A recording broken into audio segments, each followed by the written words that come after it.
It's another live by me, already doesn't already know me, Rashid. And I'm cooking at the moment. So in the background you may hear some cooking noise or cooking noises. So just beware of that. I'm wearing my wireless earphones. So yes, this is audio live. I likely won't be showing anything on the whiteboard during this session, so you can just put your own earphones in, or AirPods, or your headphones, or if you're cooking, cleaning your house, or listening with other people, you can put this on your speaker. I don't mind. Anyway, thanks for being here with another live. Again, I'm cooking in the background, so you may hear me moving some stuff here and there in the background, but I'll keep the noise as low as possible. So first, let me know if you can hear me. And I'll start at the 4-minute mark, as always. So let me know if you can hear me. And also let me know when you're here in the live chat, please. Thank you very much.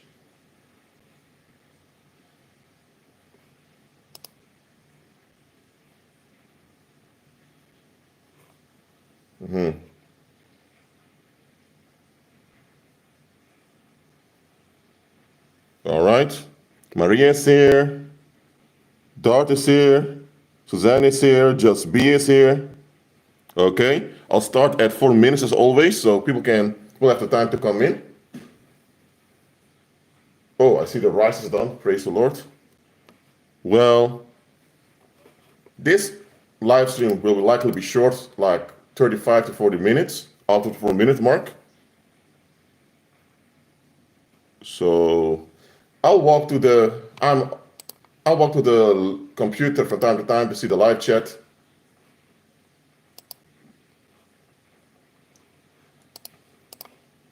So hold on. Yes, Joanna is here. Praise the Lord.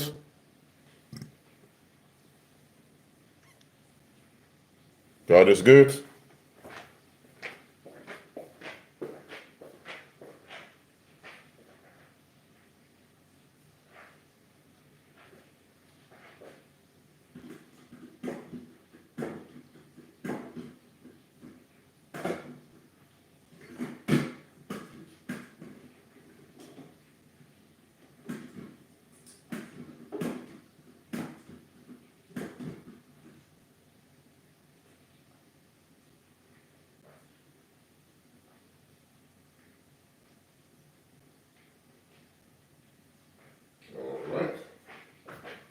Let me check the live chat. Okay. Almost 4 minutes.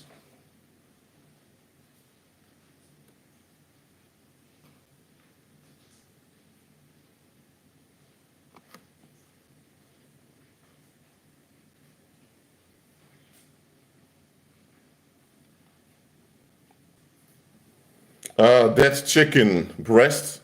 And soon it's going to be vegetables going in. It's red curry I'm making at the moment. Jackie, thanks for being here. All right.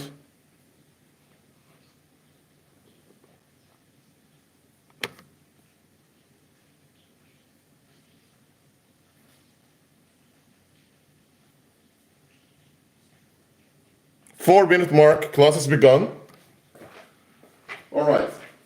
As I mentioned before in previous classes, no evil and no violence, or say it other way, no violence and no tragedy can happen on the earth without warning signals ahead of time. The earth has an electromagnetic field. So everything on the earth functions through the electromagnetism. That's how things work on the earth. And we as spirit beings, the spirit matter we consist of is similar to the electromagnetic field of the earth. So as spirit beings, we pick up vibrations from the earth. We also pick up vibrations from other people. And our bodies are instruments designed by the Heavenly Father to detect vibrations. We can also send out vibrations on purpose. Now, this being clear, it also makes plain that no evil, no harm can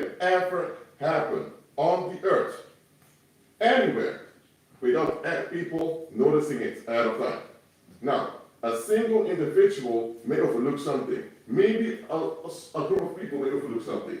But it can't be that everyone overlooks or didn't remember something altogether. That is not possible. And one thing I want to understand also.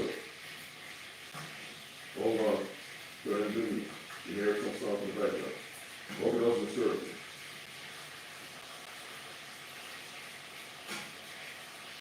One thing you need to understand here is that human communities in this world, most people are in a fallen state, they're not born again, or even if not born again, are believers, not real Israelites. In this world, communities have what we call a code of silence.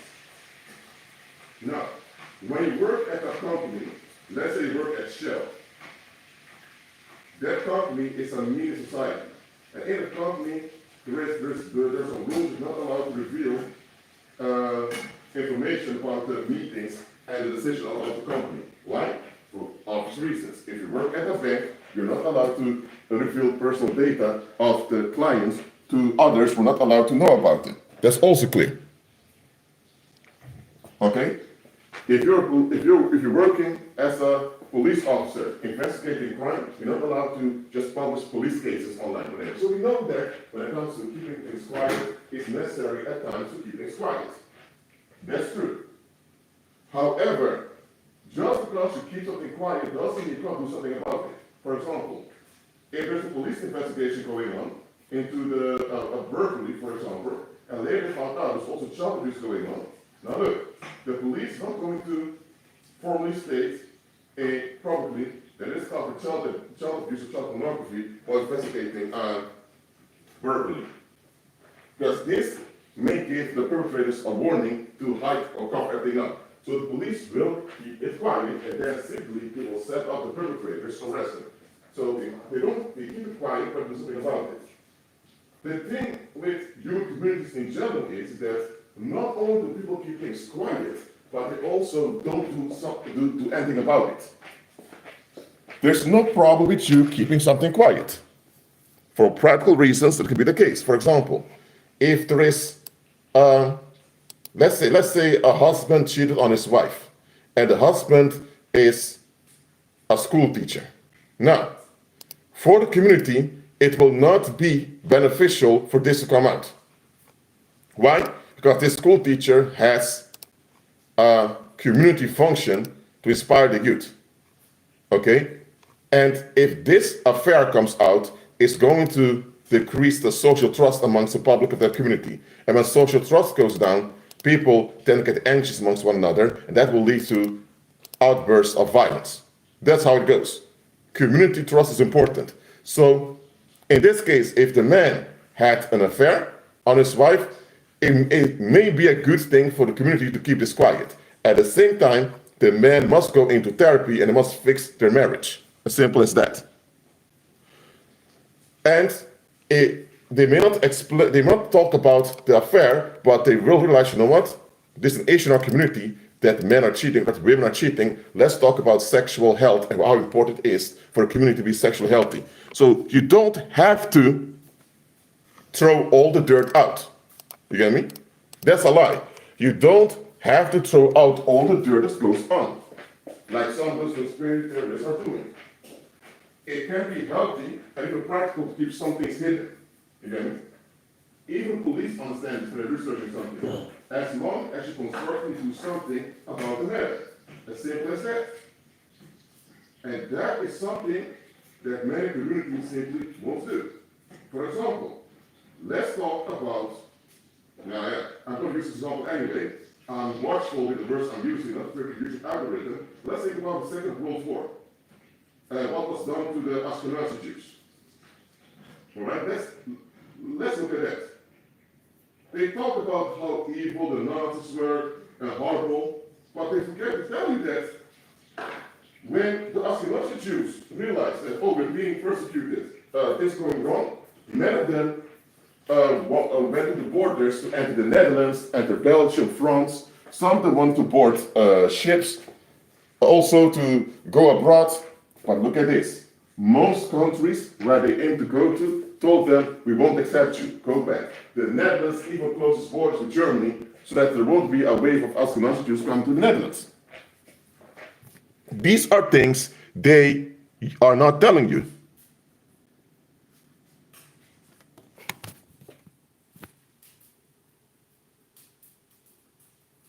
All right? They are not telling you this.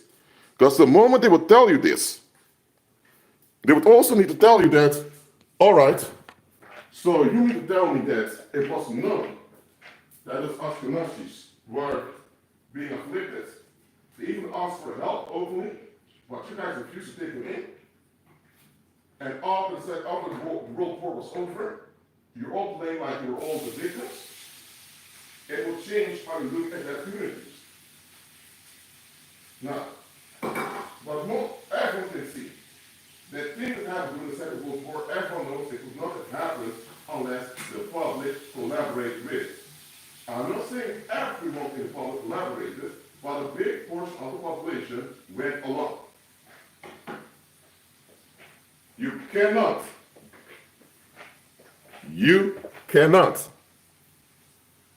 under any circumstance, have long-term violence on a mass scale without the public being in agreement with it. Either you're in agreement that it's justified, or there's a good excuse for it, or they're in agreement not to mention it because it's too quote-unquote difficult, inconvenient to do something about the situation. Let's see. All right. Live chat is working, which is good. And by the way, in the live chat, when you have questions, you can ask them. I'll come back to them later on. So, what I'm explaining in this video, or this live stream, is that we have to admit, no matter how painful it is, that in most cases, the public, which includes some often our parents, or children, grandchildren, or grandparents, or relatives of ours, or friends, family, or just people in our neighborhoods, that often the public is in on the violence and the tragedies that happen. That is something we have to admit. If you don't admit this, you are unhealthy. If you don't admit this, you go into toxic denial. Why is it important to recognize this? Because this will enable you to have better and proper expectations of other people. Because here's what it comes down to. Anytime we notice that something is off in a community, when we notice that something is off in a community, and we think, well, it's not going to happen to me. Hey, it's happening to the East Indians right now, or it's happening to the blacks right now, or it's happening to the Gypsies right now, or it's happening to the Ashkenazi Jews right now, or it's happening to the communists, or it's happening to the Democrats or the Republicans. Anytime there's something off, and you see that collectively people are denying it, you should realize, okay, if the public is willing to go against their human senses, I'm not just talking about the 5 physical senses that we have to perceive the physical realm. It even go against their spirit senses, like their intuition, as well as their intellect to examine things. If people are willing to go against their human senses just because they want to be left alone, that is a narcissistic motive. That is a narcissistic attitude right over there. And if people as a whole are willing to condone a narcissistic, selfish attitude towards the people that are being harmed, then realize that if you were in a different location, it could have easily been you also. Could have easily been you. But this is something that a lot of people still don't think about. They think, well, if you just cooperate with other people, if you have a good attitude, you have a good character, you're less likely to be set up for this thing. You shouldn't be set up to begin with. But people make excuses. Till the moment, one day, you find out that people are talking behind your back, and suddenly, you're next. Or next problem. You never thought you would be next. You never thought that it would come against you. You thought, hey, I belong to the favorite group. Or, hey, I'm not as stupid just to let people say, yeah, no, you're not stupid, but it's not as stupid as being stupid being smart. When the public vows to not face something, that is the same as people making a satanic pact. The public refusing to face a bad situation within the community, that is a satanic pact to make together. They didn't go to the Baphomet and go to the dark room. They didn't do open child sacrifice. They didn't call down evil spirits from the sky and did a blood ritual. They didn't do that. But they don't have to. When the public as a whole, it doesn't have to think every individual in a community. When the public as a whole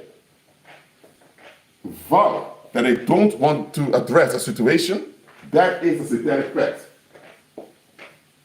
And that means that becomes the unwritten rule in the community. Don't mention this topic. And based on that prohibition, there will be more unwritten rules for you to follow. For you to be on good terms with people in that community, you will have to value the satanic pact. Now, do most people in the community realize how bad, how evil it is, what's going on? No, they don't. But it doesn't change the fact that they are collaborators. Okay? Just because you collaborate doesn't mean you're fully aware of what you're collaborating with. It can be that you're deceived and think you're doing the right thing, but it doesn't change the fact that you're collaborating and making something possible. So, understand this. When the public makes a satanic pact, there's an automatic assumption that comes that everyone who doesn't get along with this satanic pact is a threat to the public. That's how it goes in the world. If there's a satanic pact somewhere, it can be, for example, that there's an outbreak of polio, for example. Just use an example. There's an outbreak of polio going on in the community. But people don't want to admit there's an outbreak of polio going on. Why? Because if they admit this, then also you take measures against it, and not only that, then you take out the polio situation going on in the community. Well, then they will face that, oh, this neglect happens. We allow things to happen. Oh Lord, how can I explain this to the children? So let's say now there's a polio outbreak in the community, but now, because the community doesn't want to deal with it, people at mainstream media pick this up, and mainstream media, as a guardian of the relief of the masses, they censor every news outlet about the polio outbreak. So let's say you know someone who died of polio, and you mention it to them, and people say, well, that's the bond, it's just something else, whatever. They'll censor you. Why? Are they censoring you? Because the public is not going to deal with the situation. Now, there's some people who want to face what's going on, which is good, but the majority just doesn't want to hear about it. So, and that's how it goes. Once a satanic pact has been enacted by a collective agreement by the public, everything that hints towards to suppress information will be attacked. That's why in every society, I'm not talking about community now, but also in every society, because adults involved in every single society. In every society, there's certain topics you're not allowed to mention. There's certain things you're not allowed to notice. There are even researchers who won't dare to mention certain topics. It's not because of some organized cabal of secret societies threatening them. Most of the time, there is no government, no criminal threat threatening them. Most of the time, When there's a satanic pact, it's the public that gets enraged, and the public will meditate anger on you. And by doing that, they are harming your energy fields with all this psychic violence. And as a result of psychic violence, you'll be weakened mentally, you'll be weakened physically. And now, when you are so wounded by this psychic violence, someone thinks, oh, I got the chance to do something. And someone who just wants to escalate this, all the people complaining about you, and everyone's complaining about the guy anyway. So something bad happens to this guy or this woman, nobody will care that much, and if someone does something to you. Now the third trait is one that kills you, but it's a public that generates the requirement for you to be killed. That's how it goes with satanic pacts. A lot of conspiracy theorists online claim it's some secret cabal in Rome that's coming out to you. No, it's the public coming out to you. Because that secret cabal in Rome wouldn't be able to do anything if the public wasn't willing to go sign with it. As simple as that. So, we need to understand all of this. And just like the title of this live stream is saying, we need to learn to forgive and release the collaborators. What do I mean with that? You admit what happens. You admit that not all people that collaborate are evil people, but that they were wrong in unfair situations. You admit that likely many people will not want to fix the situation, and that won't change for the better. So what do? You admit what happens, you process what happened. If you need to go to therapy, you do it. And you stop expecting better from the people once you see that better will not come from them. That is what you understand. When someone's pathological and not willing to admit that something's wrong, yes, they should admit something's wrong. That's the right stage. They should admit it. But if they're not admitting it, you need to get along with the fact that they they're not admitting it. For example, if someone is gambling a lot, going to a casino, or they are smoking crack often, wasting money on crack, you can expect them to be realistic. But once you realize that persistently not realistic, you need to get along with the fact and reality that they are not realistic. And by getting along with the fact that they are not realistic, you now can actually do something about the situation. In the case of a crack addict, you can let them arrest him and put him in some rehab, or on a practical level, you can keep your distance from the individual or praying for the individual. Look, releasing someone does not mean you're okay with what they've done. It doesn't mean that by releasing them, that suddenly the consequences are undone. If people collaborated with some scam against you or someone in the community and now there's harm, the harm is there. If people died, as a result, people died. Those people that died won't come back.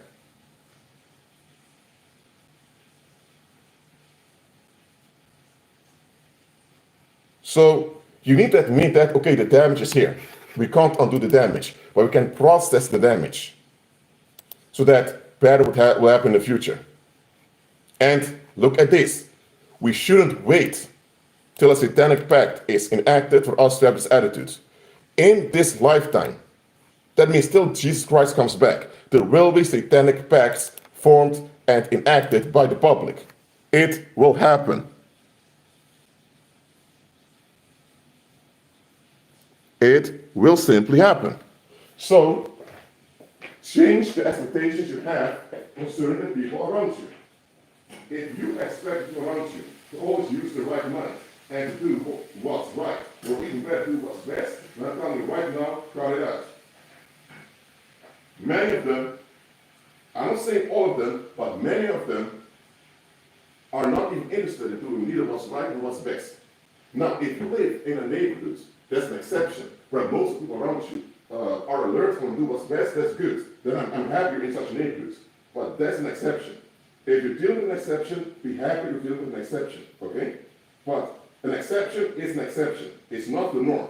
The norm of the world is that people form satanic pacts to be left alone. Simple as that. So knowing that about the world, also know that you can't always look for exceptions. You get me? You will have to deal with the fact that a lot of people are just not reliable. As simple as that. And by dealing with the fact that a lot of people are just that unreliable, you now don't expect the best from them. Does it mean now you're giving an excuse? No. Simply means that you realize that, okay, when it comes to these people, I can't share much information with them because at some point, if things get rough, these people may likely just turn on me just to save their own skin. That's what you need to realize. So have the proper expectations of people around you. You get me?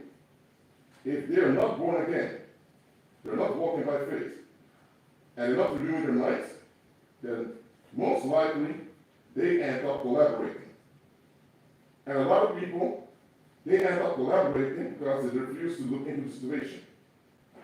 It's not bad, it's not they're all evil people, but that's what they're doing. So I want you to do this right now. I want you to examine all your relationships you have in your life. And I want you to check for yourself. You don't have to report to me. I'm not the Heavenly Father, but I want you to check your relationships right now in your life. And admit where there is some idolatry in your life. If you exalt certain people in your life to such a position that you always expect the best of them, now look, you should want the best for other people, okay? It's a difference between wanting the best for everyone and expecting the best from everyone. Wanting the best for everyone is a loving attitude, which is good. But not everyone is in their best state. Not even all believers are in their best state. So, you need to admit some people are not at their best. Admit that. Them not being on their best implies you can't always expect the best of them. As simple as that. So, look, if someone is in a wheelchair, you can't expect them to be athletic. No. Because for them to be athletic, they have to be able to run, walk, and do all of that. So, you can't expect someone in a wheelchair to run a marathon or whatever. You can expect other things from them, but not that point where they are defective at. The same you have to deal with all other people.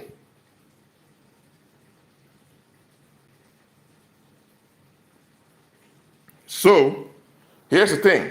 I already explained that standing your ground mentality is a worldly coping mechanism that will not benefit you in the long run. I already explained that. Standing your ground is not the right thing to do.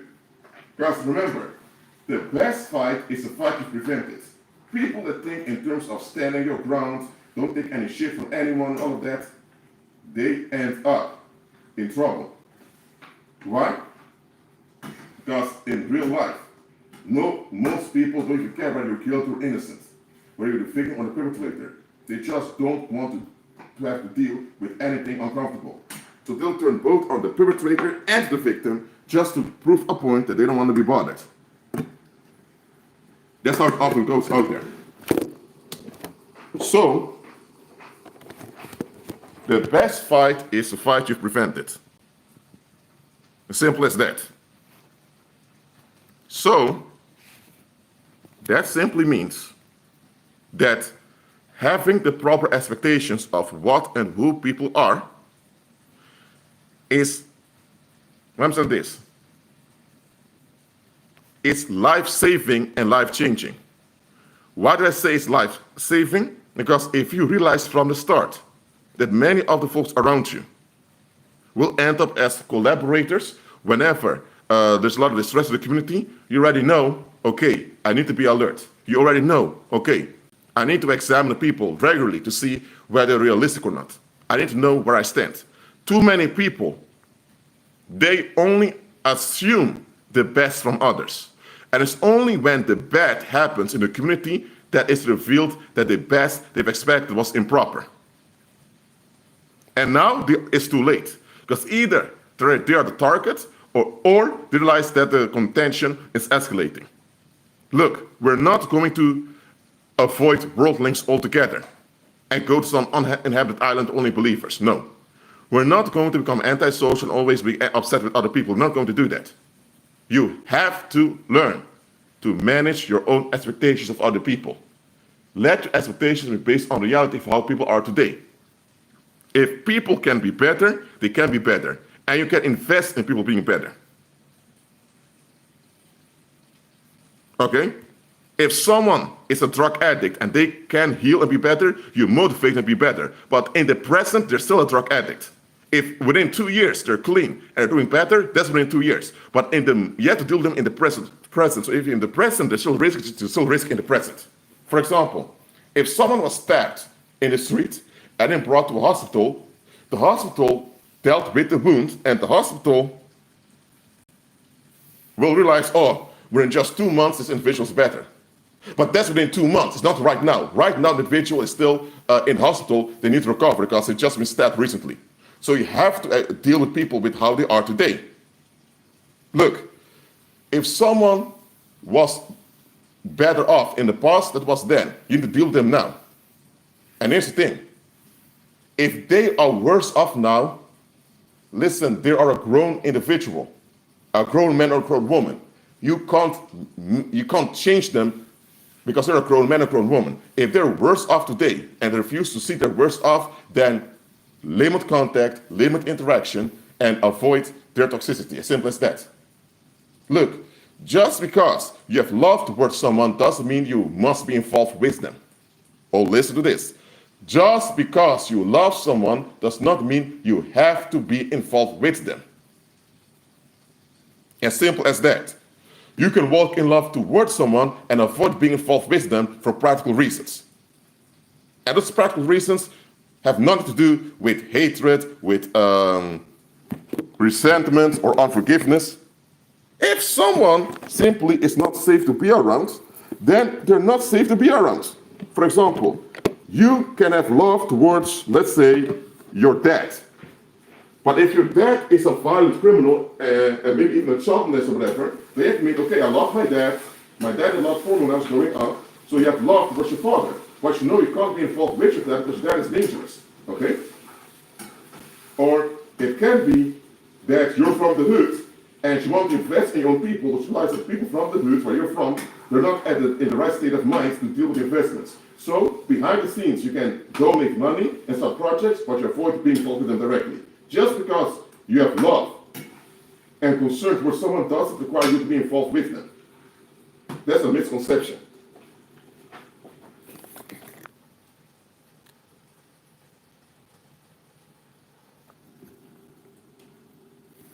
So, here's the thing about knowing people. What do we mean with knowing someone? When people often talk about knowing someone, talk about being involved with someone. For example, you can be working at the same company. Okay? You see someone every day, almost every day at work. But then you say, I don't know him. And then you have some guy on the internet that used to go to school with you, and you better talk to him. But then you say, I know that guy. So knowing in daily language is a subjective meaning for I have a grip on that individual. We are relationally involved with one another. You can know things about someone, which is proper, and you can know someone in the sense that you're involved with them. Now, realize a lot of people out there, they know people in a sense that are involved with them, but they don't actually know what it is they're dealing with. The thing is, when it comes to knowing in daily life, people use the definition of knowing who someone is. Who means, how do you relate with this individual? Is he a co-worker? Is he a stranger? Is he your father? Is he your husband? The who is a social role that the individual fulfills for you. Now, how you relate to it. The what is the type of being you're dealing with. Is he safe? Is he not safe? Is he in his right mind or not? And too often, we are so focused on who someone is that we forget to ask what they are.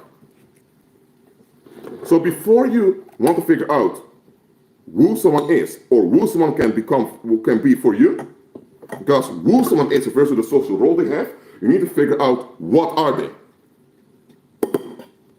And that's where it often goes wrong. Too often, we don't ask the question what someone is. Because once you ask the question what someone is, you also need to ask that about everyone around. And truth being told, most people never questioned what people really are. And here it comes.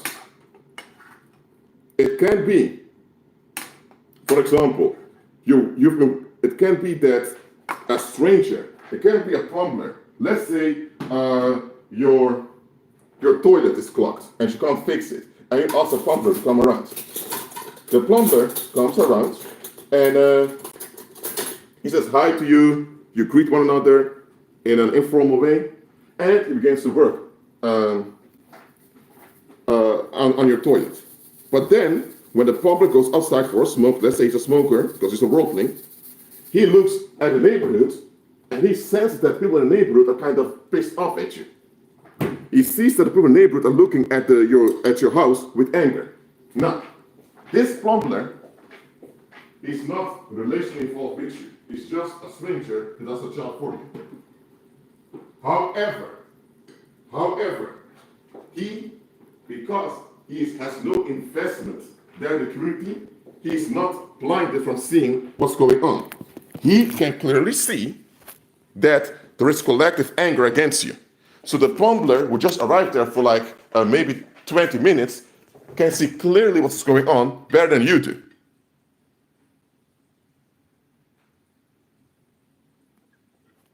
Okay?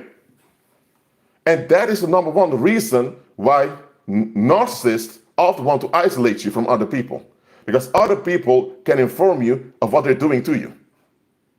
That's why scam artists don't like nosy people. Now, I already explained that people can be alert for the wrong reasons. That's what gossipers and killers do. They are alert for the wrong reasons. But even if there are nosy people as well as still-bearers, they still are safer because they at least notice when something is off and it spreads around. So one thing, value the nosy people around you. Value the gossipers around you. I don't say agree with them and gossip with them. No, don't gossip with them. Don't approve their gossiping, but please value the gossipers and the nosy people around you. You know why? Because when something is off, it's those nosy people that are the ones who can inform you. Sometimes those nosy people will hint to you that something is off. Whether it's your spouse cheating, whether it's your boss trying to set you up, whether it's people murmuring behind your back, because it can be that people are scapegoating you by murmuring behind your back. And that's the reason you have a lot of headaches. That's the reason you feel so tired lately.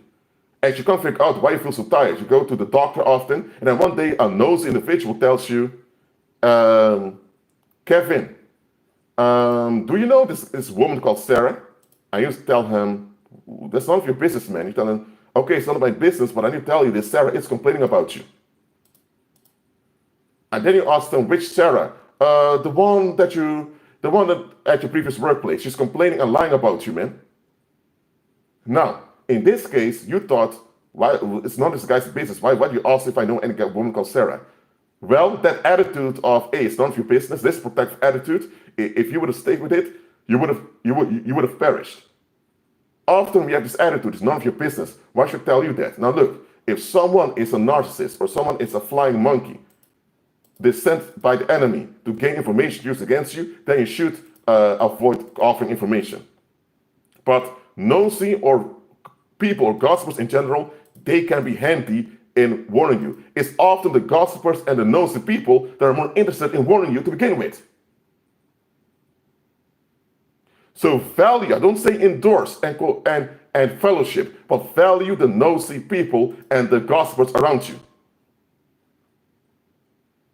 When you do this, you will realize quite quickly how quickly folks can turn on you. Yes, we walk in love towards other people, but we cannot afford to walk in love with everyone. That is simply not possible. As simple as that. So, walk in love towards everyone. But don't walk in love with everyone. Stay calm, stay joyful. Because being calm and joyful, by the way, when you're joyful, you get calm anyway. By being joyful, your energy field remains healthy and they don't have a grip over you. That's why we command in the Testament to rejoice at all times. Why? Because when you rejoice, your energy field is stronger. That makes it hard for people to come and violate you. Now this counts for grown folks or people who are in the late teens. For people in the early teens or children, they need to be around stronger people. But if you're a grown individual, remain joyful at all times because that will benefit you.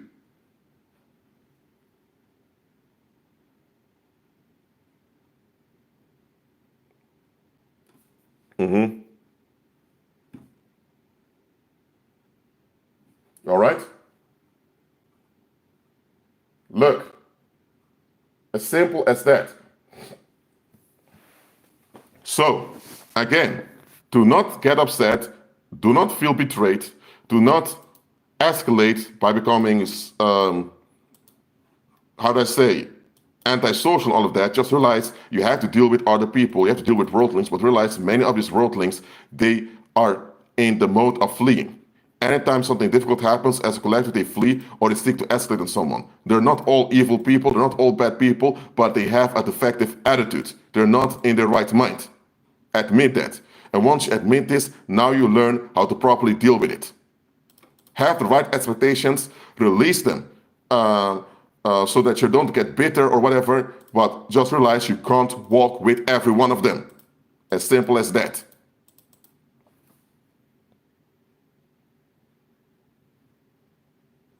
So, again,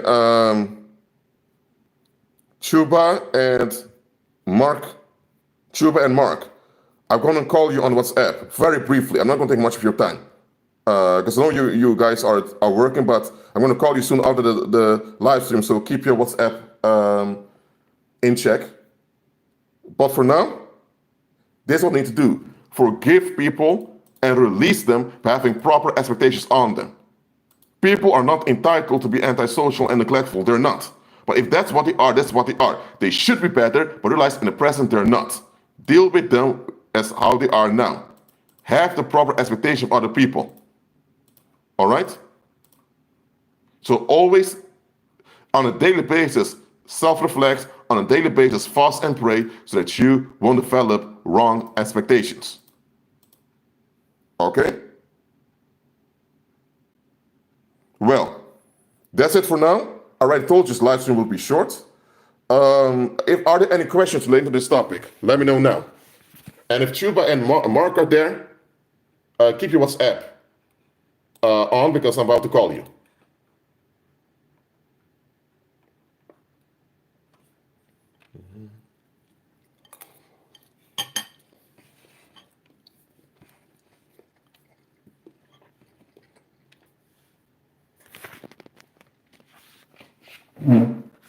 And by the way, this is what I've made. For those that are wondering. So it's good. SP. What if you can't pause and not react and it's a reflex? You have to unlearn the reflex. If you need to go into therapy, go into professional therapy if necessary. All right?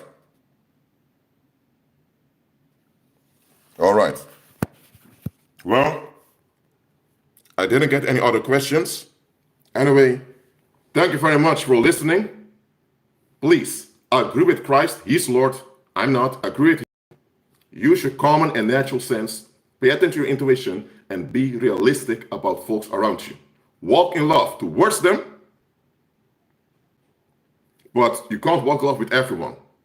If you need therapy, go for it. If you need fellowship with other believers, reach out. But above all, keep fasting and praying. I'll see you next time. Thanks for being here.